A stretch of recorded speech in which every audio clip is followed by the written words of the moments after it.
Greetings to all. आज हम discuss करेंगे वर्ल्ड कंजर्वेशन स्ट्रेटेजी के बारे में। ठीक है, आगे चलते हैं।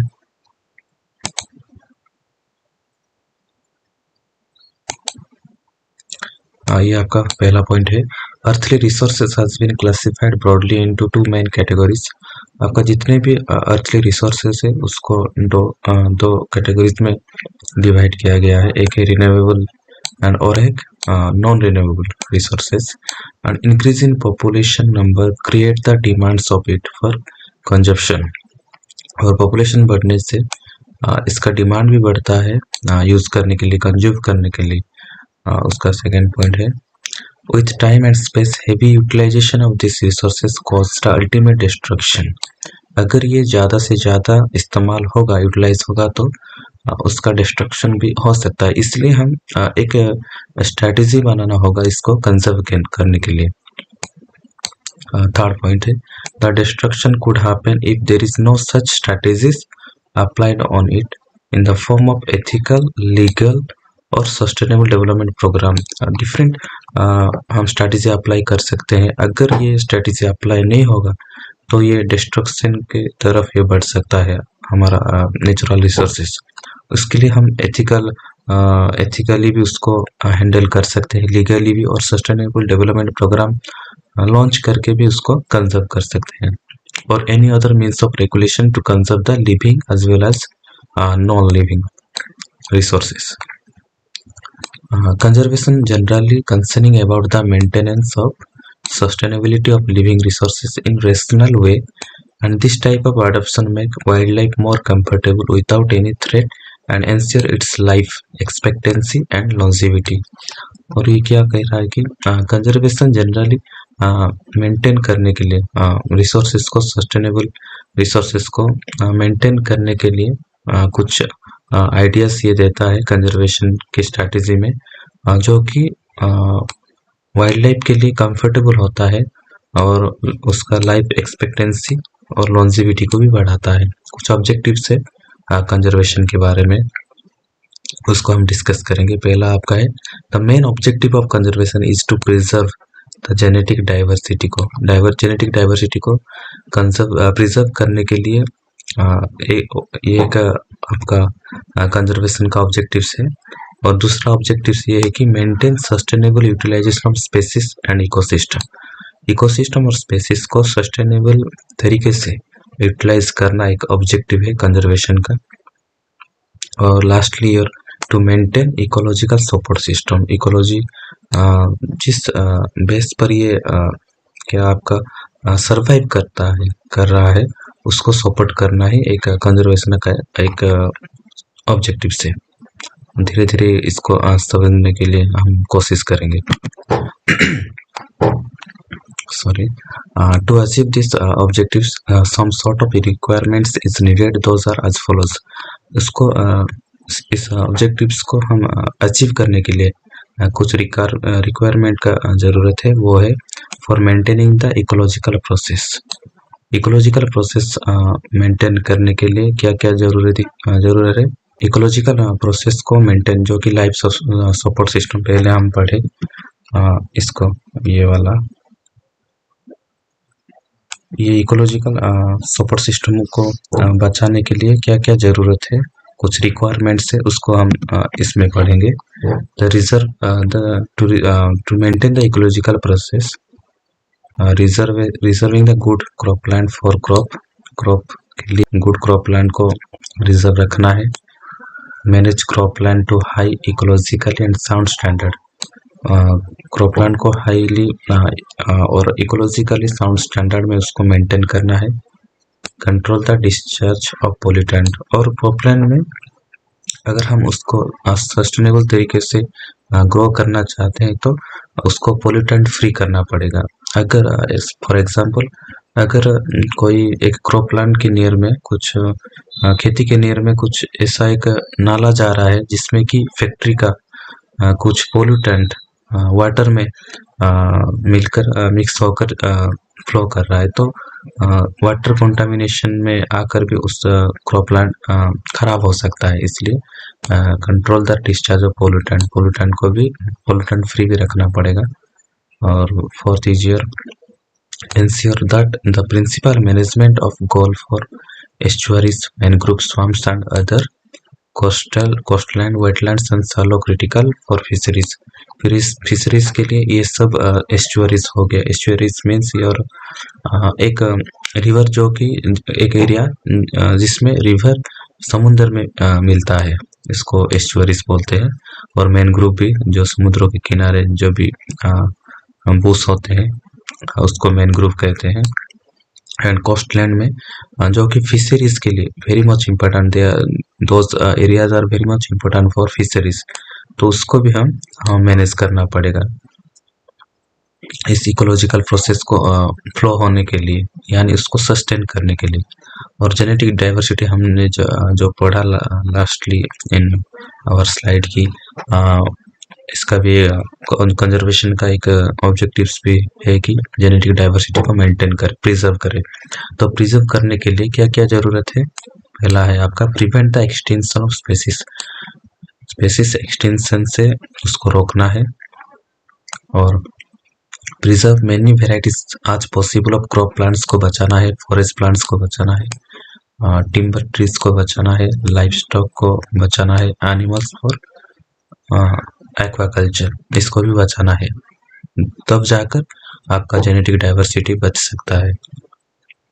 Promoting of on site preservation programme. On site preservation programme ये है कि उसी हैबिटेट में ही एक एनिमल को हम बचा के रखेंगे by not changing its own habitat, its home habitat. उसके होम हैबिटेट में उसको रखकर ही हम उसको बचाने की कोशिश करेंगे, एक्सटेंशन से उसको दूर रखेंगे. ये एक प्रोग्राम है on site preservation program which very much economically as well as sustainable for plants, animal and their habitats also. Fourth point है coordination of national protected area program with international ones. हम tie up करके भी nationally internationally tie up करके भी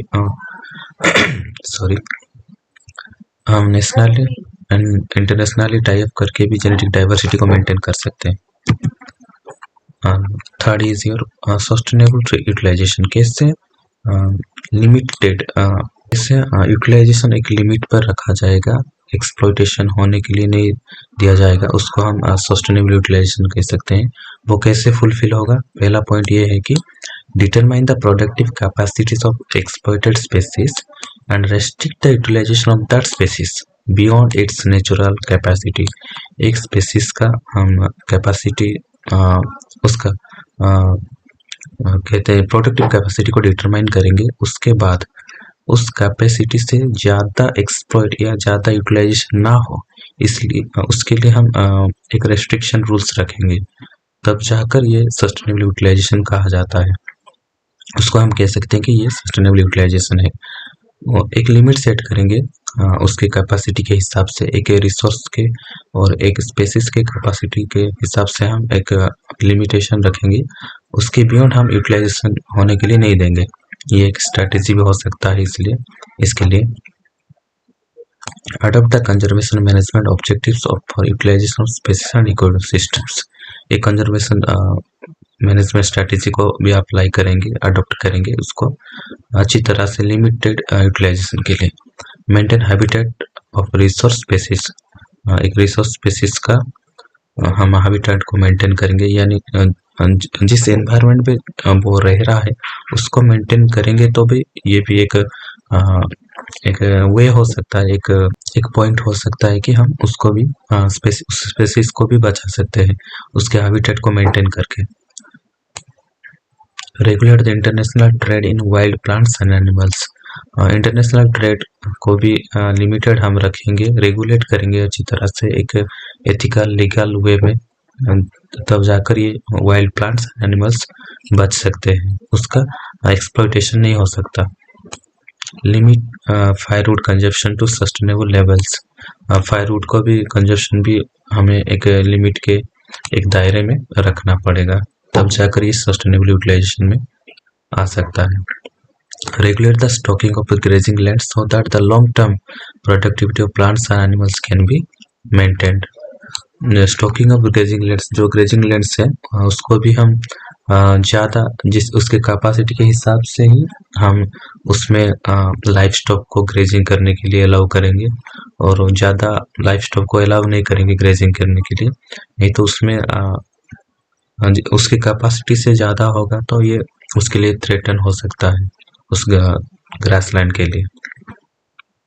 तो ये सब manage करने के लिए कुछ स्ट्रैटेजी है, लेकिन उस स्ट्रैटेजी को सही में सही ढंग से इम्प्लीमेंट करने के लिए एक बात जरूरी है, वो है लॉ, प्रोटेक्शन ऑफ लॉस, यानी कुछ लीगल एक्शन जरूरी है, तब जाकर ये आपका स्ट्रैटेजी काम में आएगा, नहीं तो it is very much impossible to act upon the strategy to maintain its implementation on the ground. Sorry, ठीक है। कंजर्वेशन और प्रोटेक्शन लॉज क्या क्या हमारे इंडिया में है, विथ रेफरेंस टू इंडिया हम देखेंगे। पहला पॉइंट है कि by concerning the importance of wildlife resources and threat of its extension, India continuously put forward the wildlife protection programme and wildlife acts. उसको उसके extension को मद्देनजर रखते हुए और वाइल्ड लाइफ के रिसोर्सेज के इम्पोर्टेंस को समझते हुए कुछ वाइल्ड लाइफ एक्ट्स पास किया गया है, पुट फॉरवर्ड दिया गया है हमारे इंडिया में। For concerning the matter world wide, the international union for conservation of natural resources was formed along with the survival service commission. Internationally wild life को protect करने के लिए, सस्टेनेबल डेवलपमेंट के लिए international union for conservation of natural resource भी establish किया गया है, उसके साथ सर्वाइवल सर्विस कमीशन भी एस्टेब्लिश किया गया है। The world wide fund for nature WWF is also very much concerned about conservation of strategy. ये एक फंड भी है, एक अनुष्ठान जो कि आपका कंजर्वेशन स्ट्रेटेजी के लिए भी बनाया गया है। Indian board of wild life was established in 1952 and subsequently all India wild life protection act acted in 1972। ये याद रखना पड़ेगा आपको थोड़ा, ये आ सकता है कब वाइल्ड लाइफ प्रोटेक्शन एक्ट लागू हुआ था, commenced in which year of year in India. It is year 1972 में ये वाइल्ड लाइफ एक्ट आपका एक्टेड हुआ था, यानी कमेंस्ड हुआ था, चालू हुआ था। Later it was represents the convention on international trade in endangered species of fauna and flora in 1976 and launched the UNESCO MAV programme. ये एक मेन एंड बायोस्फीयर का एक अलग सा प्रोग्राम है, ये भी लॉन्च हुआ था। Conservation of projects launched for endangered species like hangul. Conservation of project, कुछ प्रोजेक्ट्स लॉन्च किए गए हैं स्पेसिफिक एनिमल्स के लिए, जो कि हैंगवाल के लिए 1970 में लॉन्च हुआ एक प्रोजेक्ट। लाइन को प्रिजर्व करने के लिए 1972 में एक प्रोग्राम लॉन्च किया गया, कंजर्वेशन प्रोजेक्ट्स। और टाइगर प्रोजेक्ट्स के लिए 1973 में ये लॉन्च हुआ। क्रोकोडाइल प्रोजेक्ट्स आपका 1974 में लॉन्च हुआ एंड ब्राउन एंटेलेड डियर 1981 में उसका एक प्रोजेक्ट लॉन्च हुआ था, इसको बचाने के लिए, इस एंडेंजर्ड स्पीसीज को। Some of this program initiated by central government and in collaboration with the state as well as volunteer organizations। कुछ प्रोग्राम आपका सेंट्रल गवर्नमेंट कैरी आउट कर रहा है और कुछ in collaboration with your state government and other voluntary agency भी मिलकर tie up करके ये सब कंजर्वेशन प्रोग्राम लॉन्च उसका रन कर रहे हैं।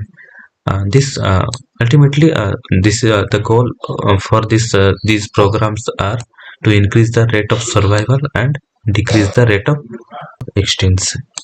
तो ये था आपका कंजर्वेशन स्ट्रेटेजी के ऊपर एक वीडियो, कैसे कंजर्वेशन स्ट्रेटेजी का ऑब्जेक्टिव्स क्या है, और हमने देखा कि उस ऑब्जेक्टिव्स को फुलफिल करने के लिए क्या सब करना पड़ेगा पॉइंट्स के हिसाब से। कुछ वही ऑब्जेक्टिव्स को इम्प्लीमेंट करने के लिए क्या क्या ज़रूरत है उसकी रिक्वायरमेंट के बारे में हमने जाना, और कुछ वाइल्ड लाइफ लॉज के बारे में, प्रोटेक्शन एक्ट्स के बारे में, और कुछ कंजर्वेशन प्रोजेक्ट्स जो भी लॉन्च हुआ था उसके बारे में हमने देखा, और कुछ फुल फॉर्म आप याद रखें जो भी हमने डिस्कस किया। ओके, नेक्स्ट वीडियो में मिलते हैं। Thanks for watching. और ज़्यादा एक्सप्लेनेशन के लिए आप हमारा वेबसाइट भी चेक कर सकते हैं, चेकआउट कर सकते हैं, लिंक में डिस्क्रिप्शन में दे दूंगा। Thank you for watching.